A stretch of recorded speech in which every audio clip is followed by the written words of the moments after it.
attempted to do in Philadelphia. Oh yeah, Because Paul George, the last 4 or 5 years, had missed more games then Embiid. than Joel Embiid. hmm Is it?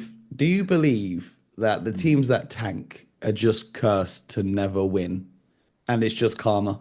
Well, Because I I have know. this theory. Yeah. Well, you know what, Mo? I think you're on to something just because I've never believed in tanking. Let me be clear about that. To what I would say, what I would always call institutionalized losing. If we're going to say, okay, our goal is to lose for a couple of years so we can have a chance, a 14% chance that to get a top pick, the number one pick in a draft. It's 14% chance to win it. So that means 86% chance you don't, and it's a higher percentage that you fall back based on hmm where you finish in the lottery, then move up. That's what we know. So to me, that has never been a foolproof plan or strategy. The people that will argue for it will say, well, the majority of your stars are drafted in the top 4 or 5 picks every year. Okay, get it, but I can point to a lot of top players that went lower than that. To me, when you take the competitive nature out of your locker room, because you have a team that's currently playing in a season every year, if those guys believe and sense that the organization as a whole is comfortable with losing, what makes you think that you can just flip a switch and then all of a sudden, okay, it's time, we're going to win now. Let's just get it cleared out of our locker room. hmm You've endured so many losses, so many bad habits. You developed an attitude amongst the players that are there, and now you're saying, okay, well, a lot of them won't be there any longer. But that's not realistic either. Because you gotta during that Losing is a process of building, stench that yeah, and you can't just yeah, swipe off. You know what I'm you saying? can't you cannot do that, Mo. And I just, I believe you just compete the best you can. And if we're competing the best we can and we end up with the third or fourth worst record in the league, then so be it. But I believe to your point, then karma will say, oh, that team will end up winning the lottery Well, it's because like they've been trying to win. But a lot of these, when we're just saying, oh, it's clear cut, we're doing everything we can to be bad and lose. Um, institutionalized losing. I Mhm. have yet to see it work. I mean, can you point to a situation, Mo, where you said that a team won because they embraced losing No, and because I and think once you're a loser, you are a loser.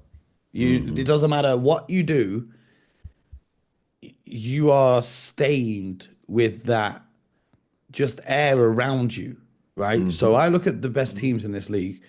The Celtics are the reigning champions, right? I'm slightly hmm biased because they're my team.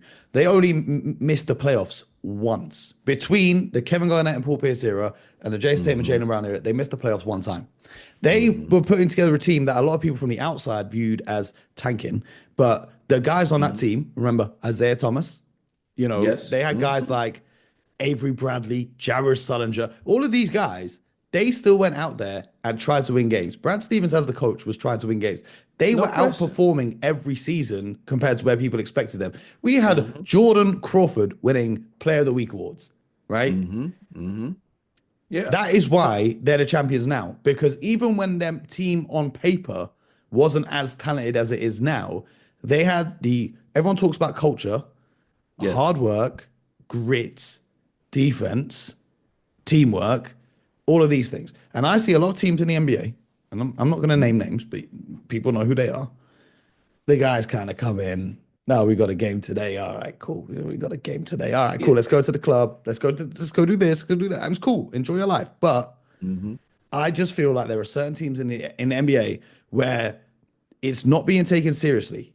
The drive to win is not being taken seriously, and the organization is completely fine with that because the organization has no vested interest in trying to win either. And Yeah, that's and the I just problem for think, me. I mean, and look, like you said, not to pick on anybody, but you go back in time with Philadelphia, that's probably the most Blatant, blatant. broadcasted But one but that what I that will went into the say, press.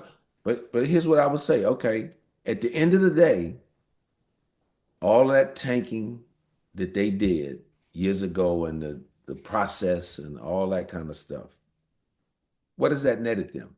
Well, this is what I would say.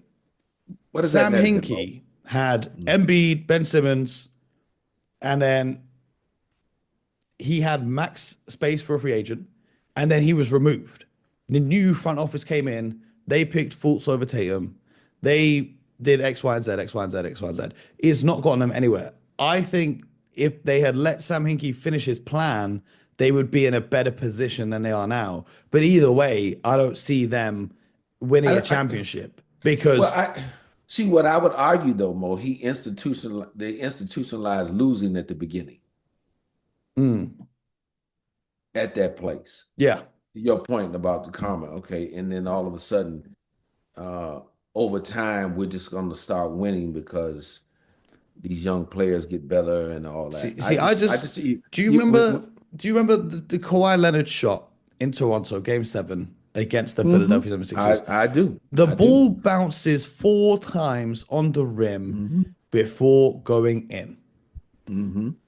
and I'm not a very superstitious person, Hmm. but I'm willing to bet that if it was against a team that didn't lose on purpose to get draft picks, that ball bounces 4 times and doesn't bounce in.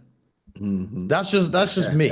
That's just it's just there's sometimes luck goes your way and sometimes it doesn't. Right. Maybe it's karma, maybe it's not. Maybe it's just a crazy theory.